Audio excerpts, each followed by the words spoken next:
السلام علیکم ورحمۃ اللہ وبرکاتہ۔ تمام تعریفیں اللہ تعالیٰ کے لیے ہیں جو تمام عالمین کا رب ہے۔ ناظرین حضرات، میں ہوں نسیم اختر مراد آبادی آپ کی خدمت میں ایک بڑا ہی نصیحت آمیز واقعہ لے کر کے، یہ واقعہ آپ کو جھنجھوڑ کر کے رکھ دے گا۔ مثنوی شریف کے حوالے سے یہ واقعہ میں آپ تک پہنچا رہا ہوں کہ ایک یہودی، ایک عیسائی اور ایک مسلمان تینوں سفر کر رہے تھے۔ رمضان المبارک کا مقدس مہینہ تھا۔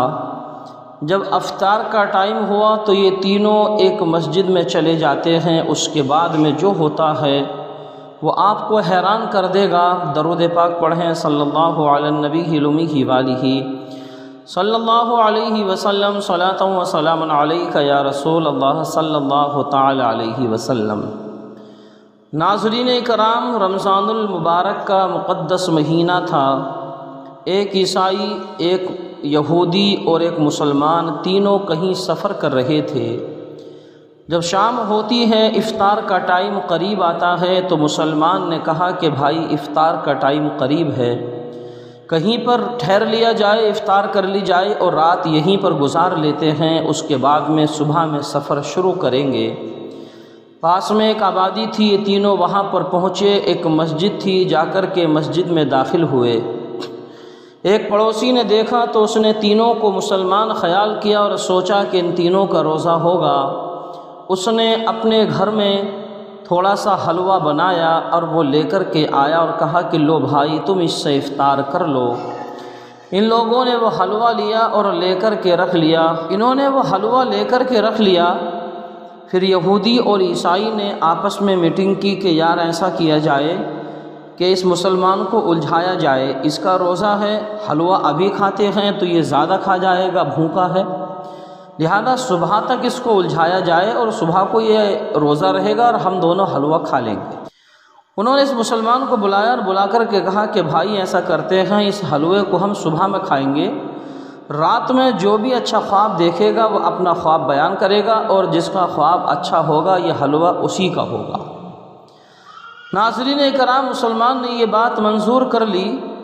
کرنے کے بعد میں وہ تینوں لوگ سو جاتے ہیں، حلوہ رکھا جاتا ہے۔ سحری کا ٹائم ہوا، مسلمان حسب معمول اٹھا اور اس نے وہ حلوہ لیا اور پورا حلوہ کھا گیا، روزے کی نیت کی اور سو گیا۔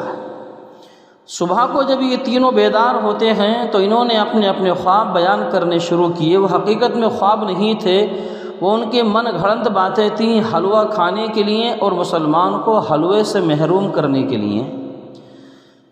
یہودی نے کہا کہ رات میرے پیغمبر حضرت موسیٰ علیہ السلام میرے پاس تشریف لائے اور انہوں نے مجھ سے آ کر کے کہا کہ چل میرے امتی، میں تجھے کوہ طور پر لے کر کے چلتا ہوں، تجھے وہاں کی سیر کراتا ہوں۔ میرے پیغمبر حضرت موسیٰ مجھے کوہ طور پر لے کر کے گئے، میں نے کوہ طور کی بہت سیر کی اور پھر میں واپس آ گیا۔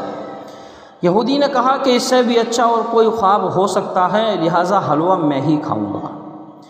عیسائی نے کہا رے بھائی میرا خواب بھی تو سن لو۔ رات میرے پیغمبر حضرت عیسیٰ علیہ السلام بھی میرے پاس تشریف لائے اور مجھ سے آ کر کے کہا کہ میرے امتی چل، میں تجھے آسمانوں کی سیر کراتا ہوں، وہ جگہ دکھاتا ہوں جہاں پر میں رہتا ہوں۔ میں اپنے پیغمبر حضرت عیسیٰ علیہ السلام کے پاس میں وہاں پر گیا، آسمانوں میں جہاں وہ رہتے ہیں وہاں کی میں نے خوب سیر کی، پھر وہاں سے واپس آیا۔ کوہ طور تو آخر زمین پر ہی ہے، میں تو آسمانوں سے گھوم کر کے آ رہا ہوں، لہٰذا میرا خواب ہی سب سے اچھا ہے، حلوہ میں ہی کھاؤں گا۔ اب مسلمان کی باری آتی ہے۔ مسلمان نے کہا کہ بھائی رات میرے خواب میں بھی میرے پیغمبر تشریف لائے، آقا کریم صلی اللہ تعالی علیہ وسلم، مجھ سے آ کر کے کہا میرے امتی اٹھ، سحری کا ٹائم ہو گیا ہے، یہ حلوہ رکھا ہے، اسی کو کھا لے۔ بھائی میں اٹھا اور میں نے وہ سارا حلوہ کھا لیا۔ جب انہوں نے حلوے کا نام سنا تو یہ چونکے اور بولے کیا تم نے واقعی وہ حلوہ کھا لیا؟ اس مسلمان نے کہا بھائی کھاتا کیسے نہیں، پیغمبر کا حکم تھا، اگر نہیں مانتا تو پھر کافر ہو جاتا، پیغمبر کے حکم کی تعمیل کرنا تو میرے اوپر فرض ہے۔ ان دونوں نے کہا یار جب تم کھا ہی رہے تھے تو ہم کو بھی بلا لیتے، ہم بھی تمہارے ساتھ میں کھا لیتے۔ تو اس نے کہا کہ بھائی تم میں سے ایک تھا کوہ طور پہ اور ایک تھا آسمانوں میں نے تو بہت آوازیں دیں، تم میں سے کسی نے سنی نہیں تو پھر میں تمہیں بلاتا کیسے؟ ناظرین اکرام، یہ واقعہ کسی مستی مذاق کے لیے سنانا مقصد نہیں ہے، بلکہ آپ کو بتانا یہ مقصد ہے کہ یہودیت اور عیسائیت کی ہمیشہ سے یہی چال رہی ہے کہ مسلمانوں کو الجھایا جائے، کسی طرح سے ان کو پریشان کیا جائے، ان کے معاملات میں ان کو الجھا کر کے گمراہ کیا جائے۔ اگر وہ مسلمان ان کے فریب میں آ جاتا تو حلوے سے محروم رہ جاتا، اسی طرح سے اگر آج کا مسلمان ان یہودی اور عیسائیوں کے چکر میں آ جائے تو ایمان سے ہاتھ دھو بیٹھے گا۔ ان کی ہمیشہ سے یہی چالیں ہیں اور آج اپنی چال میں کامیاب ہو رہے ہیں کہ ہمارے جس گھر کے ماحول کو اسلامی ہونا چاہیے تھا، ہم نے اس گھر کے پورے ماحول کو عیسائیت کے سانچے میں ڈھال دیا۔ آقا کریم صلی اللہ تعالی علیہ وسلم کی سنتوں پر عمل کرتے ہوئے ہمیں شرم محسوس ہوتی ہے، لیکن عیسائیت کے معاملے کو فالو کرتے ہوئے ہم فخر محسوس کرتے ہیں۔ سنت پر عمل کرنے میں شرم، عیسائیت کے قانون کو اور ان کے معاملات کو اپنانے میں ہم فخر محسوس کر رہے ہیں۔ ناظرین کرام، آج عیسائیت اپنے مقصد میں کامیاب ہو رہی ہے۔ اس نے مسلمان کے گھروں کو پورا عیسائیت کے سانچے میں ڈھال دیا ہے۔ نوجوان پھٹی ہوئی پینٹ پہننے کے لیے تیار ہے، لیکن اسلامی لباس پہننے کے لیے تیار نہیں ہے۔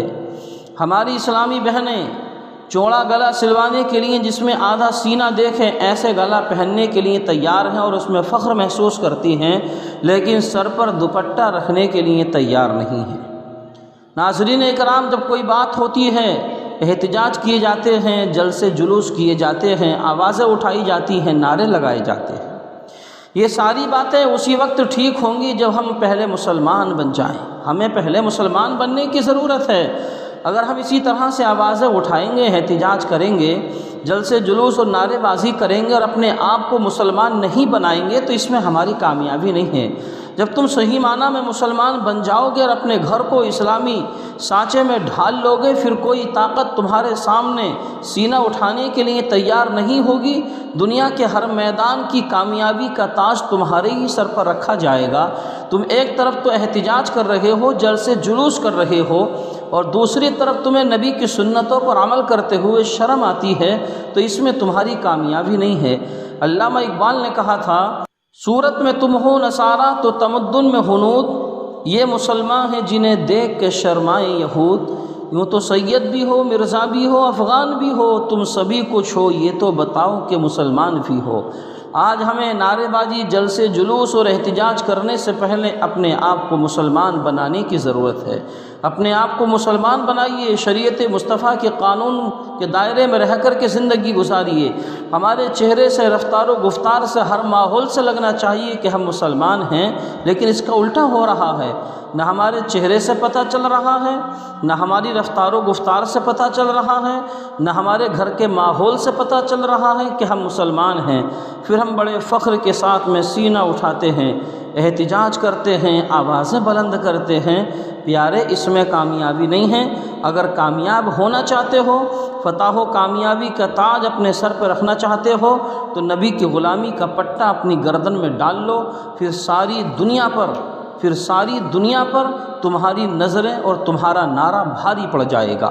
آپ چینل کو سبسکرائب بھی کریں، بیل آئیکن کو دبائیں، اور تاکہ اگلے آنے والے ویڈیو کا نوٹیفیکیشن ترنت آپ کے پاس پہنچے اور آپ اسی طرح کا واقعہ سن کر کے نصیحت حاصل کریں۔